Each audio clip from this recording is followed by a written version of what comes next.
नमस्कार बच्चों, कक्षा 8वीं के संस्कृत रुचिरा भाग 3 के दूसरे पाठ बिलस्य वाणी न कदापि में श्रुता, इसको आज हम पढ़ने जा रहे हैं।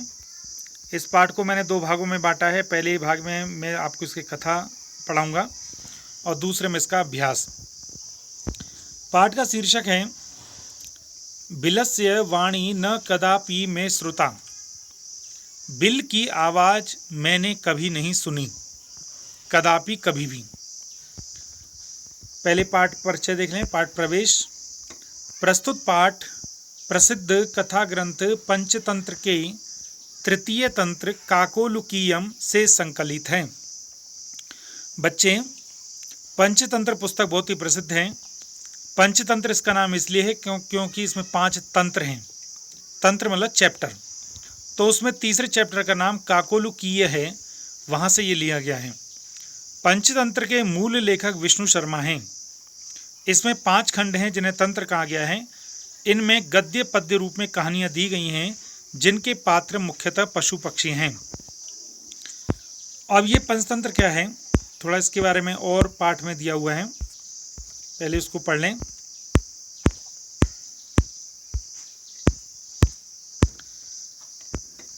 यहाँ देखिए योग्यता विस्तार में ग्रंथ परिचय। विष्णु शर्मा ने राजा अमर शक्ति के मूर्ख पुत्रों को कुशल राजनीतिज्ञ बनाने के उद्देश्य से कथाओं के संकलन के रूप में पंचतंत्र की रचना की थी। राजा अमर शक्ति थे, उनके बेटे मूर्ख थे। उनको दुख होता था कि मेरे बेटे मूर्ख हैं, तो उन्होंने अपने राज्यसभा में कहा कि कौन व्यक्ति ऐसा है जो कि मेरे मूर्ख बेटों को पढ़ा सकता है। तो विष्णु शर्मा जी ने स्वीकृति की थी कि मैं इनको 6 महीने में इतना कुशल कर दूंगा कि राजकाज चला सकते हैं। तो उन्होंने पशु पक्षियों की कहानियों के माध्यम से उनको अच्छी अच्छी बातें सिखाई और वो सफल हुए थे। इसमें वही सब कहानियाँ हैं। तो इसमें जो 5 चैप्टर के नाम हैं वो हैं मित्रभेद, मित्र संप्राप्ति, काकोलुकीय, लब्ध प्रणाश, अपरीक्षित कारक। इन 5 खंडों में कुल 70 कहानियाँ हैं और 900 श्लोक हैं। श्लोकों में प्रायः तर्कपूर्ण नीति श्लोक हैं। पंचतंत्र का अनुवाद 4th शताब्दी के आसपास ईरान की पहली भाषा में हुआ। इसी के आधार पर विदेशी भाषाओं में इसके अनुवाद हुए। काकोलुकीय पंचतंत्र का तृतीय तंत्र है। इसका नाम काक और उलूक की मुख्य कथा के कारण पड़ा है। अब हम पाठ शुरू करते हैं। पाठ शुरू करने से पहले एक ग्रामर के बारे में आपको बताना चाहूँगा, क्योंकि उन्हीं को मैंने बोल्ड किया है। इस पाठ की मुख्य ग्रामर या व्याकरण है अव्यय। अव्यय क्या है? संस्कृत में 2 प्रकार के शब्द होते हैं, विकारी और अविकारी। हिंदी में भी ये 2 प्रकार के होते हैं। विकारी शब्द वो होते हैं जो कि बदलते हैं, जैसे संज्ञा, सर्वनाम, विशेषण और क्रिया। ये शब्द बदल सकते हैं। जैसे बच्चा का बच्चे हो गया, यह का ये हो गया, चलता है का चलते हो गया, है ना, गाय का गाय हो गया। तो ये सब शब्द बदल जाते हैं। लेकिन जो अविकारी शब्द होते हैं वो कभी बदलते नहीं हैं। अव्यय में 2 शब्द हैं, अ और व्यय। व्यय मतलब बदलना, अ मतलब नहीं।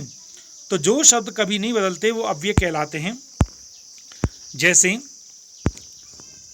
अत्र, अत्र मतलब यहाँ, अधुना, अभी, पी, भी, अपि, भी। तो अव्ययों के भी रूढ़ और यौगिक 2 अर्थ मिलते हैं। रूढ़ वो होते हैं जिनके खंड होते हैं, जैसे च, अपि, च और, अपि भी, वा या, तू, तो, खलु, निश्चित, न, नहीं। और यौगिक अवयवों के खंड हो जाते हैं, जैसे गत्वा, जाकर के, गंतुम, जाने के लिए। तो इस प्रकार से इस पाठ में और बहुत सारे अव्यय हैं जिनको मैंने यहाँ पर मैंने अंडरलाइन किया है, उनको बोल्ड किया है। आप चाहें तो उनकी सूची बना सकते हैं। ये देखिए, ये सारे शब्द मैंने जो पीले कलर में बोल्ड किए हैं ये सब अव्यय हैं। अब पढ़ना शुरू करते हैं। कस्मिश्चित बने किसी जंगल में खरनखर नाम का सिंह शेर प्रतिवसति स्म रहता था। सह वह कदाचित कभी इतः ततः इधर उधर परिभ्रमण घूमते हुए क्षुधार्तः भूख में नहीं किंचिदपि कुछ भी आहारम भोजन प्राप्तवान पाया। ध्यान दें, आज की वीडियो का जो TLO है, टीचिंग लर्निंग आउटकम्स, अर्थात पाठ को पढ़ने के बाद जो सामर्थ्य आपके अंदर आना चाहिए, वो है सबसे पहला पंचतंत्र को जानना, दूसरा पाठ को पढ़ने की योग्यता होना, तीसरा पढ़े हुए पाठ में से प्रश्नों के उत्तर देना। तो पंचतंत्र के बारे में मैंने आपको बता दिया। अब रीडिंग के बारे में मैं आपको बता रहा हूँ, आप उसी तरह से रीड कर सकते हैं। और प्रश्नोत्तर क्या है, जैसे आप पूरी पंक्ति को वो करेंगे, जैसे कस्मिश्चित बने खरन खरन नाम सिंह प्रतिवस्ति स्म। मान के चलिए प्रश्न आया कि कस्मिश्चित वने कह नाम सिंह प्रतिवस्ति स्म, तो कह आ गया, तो कह का उत्तर हो गया खरन खरा।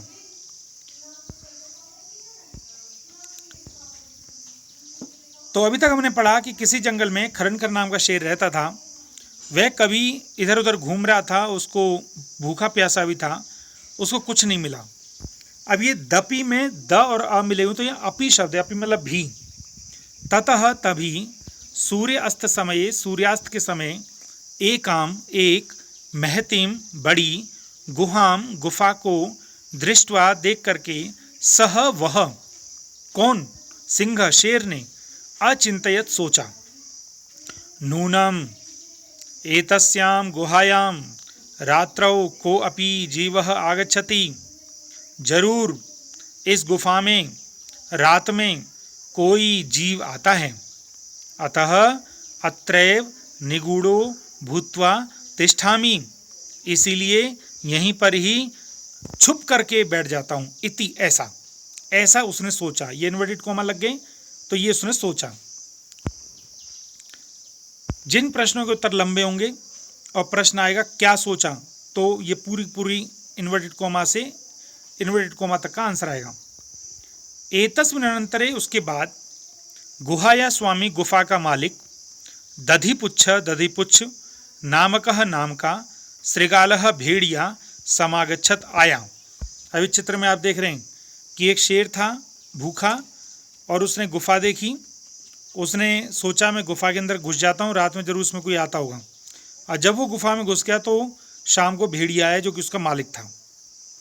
स वह च और यावत पश्यति, जैसे उसने देखा, तावत तभी, सिंह पद पद्धति शेर के पैरों के निशान, गुहायाम प्रविष्टा दृश्यते, गुफा में घुसते हुए दिखाई दे रहे थे। न च बहि आगतः, लेकिन बाहर आते हुए नहीं दिखाई दे रहे थे। भेड़िए ने देखा कि शेर के पैरों के निशान अंदर तो जा रहे हैं लेकिन बाहर नहीं आ रहे। और आप जानते हैं भेड़िया चालाकी का प्रतीक होता है। अहो विनष्टोस्मि, अरे मैं तो मर गया। नूनम, जरूर, अस्मिन बिले, इस बिल में, सिंह अस्ति, शेर है, इति तर्कयामी, ऐसा मेरी सोच है। तत्किम करवाणी, तो क्या करूं। एवं विचिन्त्य, ऐसा सोच करके, दूरस्थः, दूर से ही, रवः कर्तुम आरब्ध, उसने शब्द करना शुरू कर दिया, आवाज करनी शुरू कर दी। किसने, भेड़िए ने। कैसे, अब वो चेक करना चाहता था कि अंदर शेर है या नहीं है। तो उसने कैसे चेक किया, भोबिल भोबिल, अरे बिल, किम न स्मरसी, क्या तुम्हें याद नहीं है, यत की मया त्वया सह, तुम्हारा मेरे साथ समयः कृतः अस्ति, कि तुमने मेरे से वायदा किया था। यत की यदा अहम, जब मैं, बाह्यतः, बाहर से, प्रति आगमिष्यामि, लौटूंगा, तदा, तब, तुम, माम, मुझे, आकारिष्यसि, तुम मुझे बुलाया करोगे। यदि, अगर, तुम, माम, मुझे, नहीं, आहवायसी, बुलाओगे, तरही, तो, अहम, मैं, द्वितीयम बिलम, दूसरे बिल में, यास्यामी, चला जाऊंगा, इति ऐसा उसने बोला। अब भेड़िया चेक कर रहा है कि शेर अंदर है या नहीं है। तो उसने एक्टिंग की, ओ बिल, ओ गुफा, तेरे मेरे बीच में वायदा हुआ है कि मैं जब भी आऊँगा तो मुझे आवाज़ देगा, तो तू मुझे आवाज़ दे। अथ उसके बाद एतत् श्रुत्वा यह सुनकर सिंह अचिंतयत शेर ने सोचा नूनम जरूर ऐसा गुहा यह गुफा स्वामिनः हमेशा सदा समावानम करोति हमेशा उसको बुलाती है परंतु लेकिन मद भयात मेरे डर से न किंचित वदति लेकिन कुछ बोल नहीं रही है। अब शेर किसका प्रतीक होता है? शेर ताकत का प्रतीक होता है तो उसको हमेशा अपने अंदर अहंकार होता है। तो उसने जब इस बात को सुना तो उसको लगा ओ गुफा बुलाती है उसे, ओ अब समझ में आया कि मेरे कारण नहीं बोल रही है, मेरे से डर गई है वो। तो अथवा साधु इदम उच्यते इसीलिए सही कहते हैं, शेर कह रहा है ओ पुस्तक में भी कहीं ऐसा लिखा है कि डर के कारण क्या क्या नहीं होता है। तो उन्होंने क्या बोला, शेर ने क्या सोचा, भय संत्रस्त मनसाम जिनके मन में डर होता है, हस्त हाथ पाद पैर आदि का क्रिया आदि में जो क्रियाएं हैं जो मूवमेंट है न प्रवर्तनते नहीं होता, वाणी च और वाणी में वेपथु कंपन अधिको भवेत अधिक होने लगता है। शेर ने सोचा ऐसा किसी जगह कहा भी है श्लोक में कि जो लोग डर जाते हैं उनके हाथ पैर काम नहीं करते और उनकी आवाज़ भी हिलने लग जाती है, तो इसीलिए मुझे लगता है ये गुफा मेरे डर के कारण नहीं बोल रही है। तद तो अहम मैं अस्य आह्वानम करोमि, तो ठीक है मैं इसको बुला लेता हूँ गुफा की जगह। एवं इस प्रकार सह वह बिले बिल में प्रवेश घुस करके मैं भोज्यम मेरा भोजन भविष्यति हो जाएगा, मुझे खाना मिल जाएगा। इत्थम विचार्य ऐसा सोच करके सिंह शेर ने सहसा अचानक श्रृगालस्य आह्वानम अकरोत भेड़िए का आह्वान किया। अब बच्चे कई जगह पर संयोग संधि आ रही है ना, जैसे नून हमेशा में आई थी, यहाँ आह्वानम अकरोत में आ रही है। ये मैंने आपको पहले पाठ में पढ़ाया था, ठीक है, उसको आप थोड़ा देखेंगे। सिंहस्य उच्च गर्जन प्रतिध्वनिना, शेर की ऊंचे गर्जन की प्रतिध्वनि से गूंजने से, सा गुहा वह गुफा उच्चई जोर से, श्रृगालम आह्वायत उसने भेड़िए को बुलाने लग गई। अनेन इससे अन्य अपि पशवः और भी पशु भयभीत अभवन भयभीत हो गए। ये एस का निशान अवग्रह है, अवग्रह का मतलब है साइलेंट अ। श्रृगालो अपि भेड़िया भी, ततः तव हम पलायमानः दूर भाग गया, इमम अपठत और इस श्लोक को पढ़ने लग गया। मतलब भेड़िया सफल हो गया, उसने ये चेक कर लिया कि अंदर शेर है, और शेर जो है अपने ताकत के अभिमान में अपने उसने शिकारी को अपने भोजन को नुकसान कर दिया। तो भेड़िए ने क्या श्लोक पढ़ा, अनागतम यह कुरुते सशोभते सशोच्यते यो न करोत्यनागतम वनेत्र संस्थस्य समागता जरा विलस्य वाणी न कदापि में श्रुता। तो भेड़िया बोलता है अनागतम यह कुरुते, जो व्यक्ति, यह मतलब जो व्यक्ति, अनागतम नहीं आई हुई चीज के बारे में पहले से ही सोच लेता है। जैसे मैंने सोच लिया, मेरे पास मृत्यु नहीं आई थी पर मैंने सोच लिया कि आ सकती है, तो सशोभते वो व्यक्ति अच्छा होता है, और सशोच्यते वो व्यक्ति दुखी होता है। यो न करोति अनागतम, जो नहीं आई हुई चीज के बारे में उपाय पहले से नहीं सोचता है। तो भेड़िया अंत में निष्कर्ष निकालता है, वने अत्र बने इस जंगल में, संस्थस्य रहते हुए, समागता जरा मुझे बुढ़ापा आ गया, बिलस्य वाणी न कदापि में श्रुता, लेकिन मैंने कदापि कभी भी बिलस्य वाणी बिल की आवाज़ न श्रुता नहीं सुनी, और वो चला गया। तो मुझे उम्मीद है आपको पंचतंत्र का परिचय, आपको पाठ के पढ़ने की तरीका, आपको पाठ में से प्रश्न निकालने का तरीका और आपको आ गया होगा और आपने अवयवों का संकलन कर लिया होगा। तो आज आपका कार्य है इस पूरी कथा को लिखना, और इस पूरी कथा को हिंदी में भी लिखना, और अवयवों का संकलन करना। ये 3 काम हैं, और 2-4 लाइनों में पंचतंत्र के परिचय को भी कर लेंगे। ये काम एक दिन का नहीं है, क्योंकि मेरी जो कक्षा है वो सप्ताह में 1 दिन चलती है, इसलिए इस कार्य को करने के लिए आपके पास 3 दिन है।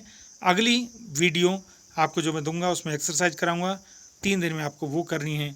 फिर आप पुनः अगले शुक्रवार को जब मिलेंगे तो हम अगला तीसरा पार्ट पढ़ेंगे। मुझे उम्मीद है आपको ये वीडियो पसंद आई होगी।